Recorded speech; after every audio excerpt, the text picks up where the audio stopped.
Subscribe करें और देखें एक दिल दहला देने वाली हॉरर स्टोरी। बिना घबराए बेल आइकॉन प्रेस करना ना भूलें। आधी रात के वक्त जब दिल्ली में खून को जमा देने वाली सर्द हवाएं चल रही थी, उस वक्त सभी लोग अपने अपने घरों में रजाई कंबल में दबे हुए थे। सुनसान सड़क पर अचानक से होती पुलिस की जीप और एम्बुलेंस की आवाजों से सभी लोगों की नींद खुल गई। एक साथ इतनी सारी गाड़ियां आकर रुकी तो सभी कॉलोनी वाले अपने घरों से बाहर आ गए। क्या हुआ? मिस्टर चौधरी के घर इतनी भीड़ क्यों लगी हुई है? पता नहीं, मेरी तो पुलिस की गाड़ी की आवाज से ही नींद खुली। तुम लोग क्या घोड़े गधे बेच कर सोती हो? अरे मिस्टर चौधरी और उनके पूरे परिवार वालों ने एक साथ सुसाइड कर लिया। ये क्या बोल रही हो तुम? एक साथ 10 लोगों ने सुसाइड कर लिया? कुछ भी मत बोलो। उनके घर में किस चीज की कमी थी जो वो लोग सुसाइड करेंगे? वो तो मुझे नहीं पता, मगर देख देख उनके घर से लाशें निकल रही हैं। किसी ने खून भी तो किया हो सकता है। अब ये तो पुलिस की तहकीकात से ही पता चलेगा कि खून है या सुसाइड। कुछ देर पहले तक जो कॉलोनी एकदम खामोश थी, एक साथ 10 लोगों की मौत की खबर से पूरी कॉलोनी के लोगों में हलचल मची हुई थी। लोगों की आंखों की नींद गायब थी। चौधरी जी के मकान की थोड़ी सी दूर 2 लड़कियां निशा और मोना किराए के घर में अपने कॉलेज की पढ़ाई के लिए रुकी हुई थी। तुझे क्या लगता है, ये कोई हादसा है या सुसाइड? वो तो पुलिस तहकीकात में ही पता चलेगा, मगर तुझे सच जानने की जल्दी है तो मैं तुझे बता सकती हूँ। तू बता सकती है, मगर कैसे? मेरे पास जादू की छड़ी है जिससे वो लोग खुद आकर बताएंगे कि उन्होंने सुसाइड किया है या कोई हादसा हुआ है। जादू की छड़ी, प्लीज बता मुझे क्या है। मोना निशा का हाथ पकड़कर उसे अपनी अलमारी के पास ले गई और अलमारी से एक बोर्ड निकालकर उसे दिया। बोर्ड पर 1 से 10 काउंटिंग और A to Z अल्फाबेट लिखे हुए थे। ये क्या है? इसके जरिए हम उन लोगों की आत्मा को यहाँ पर बुलाएंगे और सच्चाई का पता करेंगे। बनारस से दिल्ली जाकर तू भी कुछ ज्यादा फेंकने लगी है। ऐसा कुछ नहीं होता, ठीक है? शर्त लगा ले, मैं उन लोगों की आत्मा को यहाँ बुला सकती हूँ, सच में। मोना की बातों में कॉन्फिडेंस को देखकर निशा डरने लगी और फिर बोली, पागल है क्या? यदि कुछ हुआ तो लेने के देने पड़ जाएंगे। कुछ नहीं होता, मैंने कई बार अपने दादाजी को ये करते हुए देखा है। बनारस से दिल्ली आते वक्त चुपचाप उनकी अलमारी से निकाल कर ले आई थी मैं। मतलब तेरे घर वालों को पता भी नहीं है कि ये तेरे पास है? अरे तू इन सब लफड़े से दूर रह। यदि तू कहे तो हम लोग आत्मा को बुलाते हैं, है ना? कल पूर्णिमा की रात है, हम लोग उनकी आत्मा को बुलाएंगे। अगले दिन देर रात जब पूरी कॉलोनी में सन्नाटा पसरा हुआ था, सभी अपने अपने घरों में थे। दूर कुत्तों के भौंकने की आवाज आ रही थी। मोना अपने पलंग पर से उठी और उसने निशा को उसके साथ आने का इशारा किया। दोनों अपने मकान की छत पर चली गई। आसपास के घरों में उन्होंने देखा सब लोग घरों में थे। उन लोगों ने वो बोर्ड जमीन पर रखा और उसके आसपास मोमबत्तियां जलाई। वो बोर्ड जमीन पर रखकर उस पर एक कॉइन रखा। Any Holy Spirit paused away, please. Come and talk with us. Any Holy Spirit paused away, please. Come or talk with us. Spirit of Chaudhary families, come and talk with us. Spirit of Chaudhary families, come and talk with us. उन लोगों के बार बार बुलाने पर वहाँ तेजी से हवा चलने लगी, मगर इतनी तेज हवा चलने के बावजूद मोमबत्तियां अभी भी जल रही थी। ये देख निशा की हालत खराब हो जाती है, मगर मोना उसका हाथ टाइट से पकड़कर उसे खामोश रहने के लिए कहती है। तेज हवाओं के बीच उड़ता हुआ एक पत्ता वहां पर आकर रुक जाता है। वो पत्ता और कुछ नहीं बल्कि चौधरी फैमिली के हेड की आत्मा थी।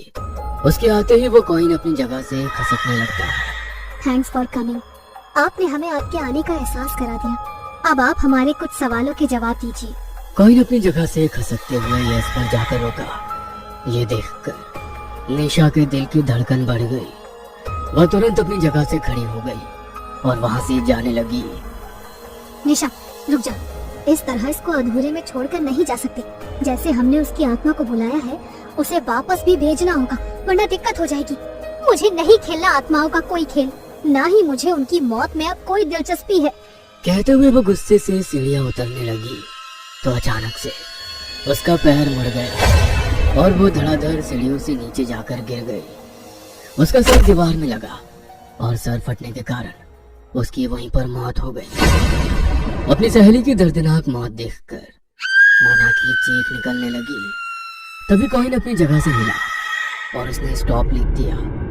मोना ने अपने दादा को भी कई बार आत्माओं से बात करते देखा था, इसलिए वो उस आत्मा के कहने पर वहीं पर रुक गई। फिर उस आत्मा ने कॉइन की मदद से बताया कि उन लोगों की मौत ब्लैक मैजिक से हुई है और पड़ोसी के घर में रहने वाले ढिंगरा फैमिली ने ब्लैक मैजिक किया है। We want revenge. मैं आपकी कैसे मदद कर सकती हूँ? कॉइन दोबारा से हिला और उसने बताया कि उन लोगों को हमारे घर के बाहर गार्डन में लेकर पहुंचो। मोना दिल से चौधरी फैमिली की मदद करना चाहती थी, मगर उसे समझ नहीं आ रहा था कि ढिंगरा फैमिली को उनके गार्डन में लेकर कैसे पहुंचे। अगले दिन निशा की लाश को पोस्टमार्टम के लिए ले जाने के लिए जब पुलिस आई तो मोना ने मौका देखकर पुलिस इंस्पेक्टर को सब बता दिया। तुम्हारा दिमाग तो ठिकाने पर है। उन लोगों ने खुद फांसी लगाई थी। उनके घर में किसी के भी आने के फॉरेंसिक निशान नहीं है। हम लोग उस केस को सुसाइड मानकर बंद कर चुके हैं और तुम बोल रही हो कि ढिंगरा फैमिली ने उन्हें मारा है। सर, मैं सच कह रही हूँ, आप मेरी बात का यकीन करिए। यदि तुम सच कह रही हो तो कानून को सबूत चाहिए और आत्मा की बात को कानून किसी भी कीमत पर नहीं मानता। सर, आप ईश्वर में तो यकीन करते हैं ना? यदि आप परमात्मा में यकीन करते हैं तो आपको आत्मा में भी यकीन करना होगा। एक बार उस ईश्वर पर यकीन करके मेरी बातों के बारे में ध्यान से सोचिएगा। मुझे सिर्फ आपकी इतनी सी मदद चाहिए कि ढींगरा फैमिली गार्डन में आ जाए, बाकी सारे सबूत आपको वहीं मिल जाएंगे। इंस्पेक्टर मोना की बात को अनसुना करके वहाँ से निकल गया, मगर उसके कानों में मोना की कई बातें बार बार गूंज रही थी। काला जादू, ढिंगरा फैमिली। रह रहकर उसकी आंखों के सामने चौधरी फैमिली के 10 लोगों की लाश आ जाती। उसका ज़मीर उसे मोना की मदद करने के लिए मजबूर करने लगा। अगले दिन सुबह होते ही वो सबसे पहले ढिंगरा फैमिली के घर पहुंचा और फैमिली हेड से बोला, सर, आप लोग इतने समय से यहाँ पर रह रहे थे, क्या चौधरी फैमिली में कोई फाइनेंशियल प्रॉब्लम या कुछ प्रॉब्लम थी जिसके कारण उन लोगों ने सुसाइड किया? सर, हम लोग पड़ोस में जरूर रहते थे, मगर हमारी उनसे बातचीत बंद थी, इसलिए मुझे कुछ खास पता नहीं है। बातचीत बंद होने का कोई खास कारण? सर, मेरी फैमिली बड़ी है, मुझे उनका मकान खरीदना था। मैं उन्हें मार्केट वैल्यू से 1.5 गुना कीमत देने को तैयार था, मगर उन लोगों ने मना कर दिया।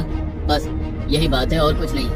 यहाँ कॉलोनी में और भी तो घर हैं, फिर आपको उनके घर में क्यों दिलचस्पी थी? वो सर, रीजन मैं आपको बताता हूँ, आइए मेरे साथ। कहते हुए इंस्पेक्टर मिस्टर ढिंगरा का हाथ पकड़कर उन्हें चौधरी के गार्डन में ले गए। जैसे ही ढिंगरा वहाँ पर पहुंचे, वहाँ तेज हवाएं चलने लगी और गार्डन की मिट्टी खुद ब खुद उड़ने लगी। इसके कारण वहाँ पर एक गड्ढा हो गया। जैसे ही लोग उस गड्ढे के पास पहुंचे, वहाँ पर काला जादू किए हुए गुड़िया भी पड़ी थी। ये क्या है? मुझे क्या पता, इंस्पेक्टर और कुछ बोल पाते हैं इसके पहले ही वो गुड़िया वहाँ से निकली और ढिंगरा के गले पर आकर चिपक गई। वो दर्द से कराह रहा था। देखते ही देखते उसके प्राण निकल गए।